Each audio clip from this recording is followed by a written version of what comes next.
अक्सर हमारे मुसलमान बहन भाई यहाँ पर गलती करते हैं, वो पढ़ते हैं बिज़ीनतिल कवाकिब, ऐसा पढ़ना यहाँ पर गलत है। इसी तरह से यहाँ पे आप देख रहे हैं अलीमुल लज़ी पढ़ते हैं, ऐसा पढ़ना भी गलत है। जबकि आप यहाँ पे देख रहे हैं छोटा सा नून लिखा हुआ है, यहाँ पर भी छोटा सा नून लिखा हुआ है। आज की वीडियो के अंदर हम ये जानने की कोशिश करेंगे कि इस नून को क्या कहते हैं और यहाँ पे कौन सा कायदा लगेगा।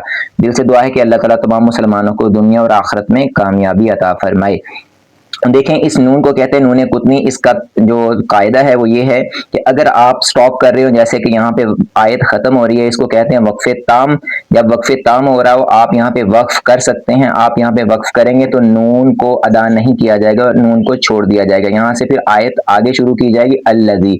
लेकिन अगर आप मिलाकर पढ़ना चाहते हैं तो यहाँ पर अलीमुनिल्लज़ी पढ़ा जाएगा। अलीमुल्लज़ी यानी मीम को लाम से नहीं मिलाया जाएगा, बल्कि नून को यहाँ पे लाम के साथ मिलाया जाएगा। आप अगर स्टॉप नहीं करते, उसे कहते हैं मिलाकर पढ़ना यानी वसल करना।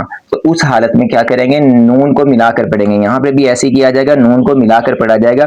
यहाँ पे तो आप स्टॉप कर ही नहीं सकते, बिज़ीनतिल कवाकिब ऐसा पढ़ा जाएगा। इसको बिज़ीनतिल कवाकिब नहीं पढ़ा जाएगा, यानी ता को लाम के साथ नहीं मिलाना, बल्कि नून को लाम के साथ मिलाएंगे, बिज़ीनतिल कवाकिब। इस तरह से हम और नून कुतनी जो है कुरान मजीद के और भी दूसरे बहुत सारे मुकामात पर आया। एक दो मुकाम हम और देख लेते हैं। सूरत तौबा की आयत नंबर 24 के अंदर आपको नजर आ रहा है, यहाँ पर भी मौजूद है। और इसी तरह से सूरत तौबा ही की आयत नंबर 30 के अंदर भी आप देख रहे हैं, यहाँ पर भी नून कुतनी आया है। यहाँ पर भी नून को आगे बा के साथ मिलाकर अदा किया जाएगा। वीडियो अगर आपको अच्छी लगी है तो वीडियो को लाइक कीजिए, शेयर कीजिए और वीडियो को रीपोस्ट भी कीजिए। जज़ाकल्लाहु खैरा।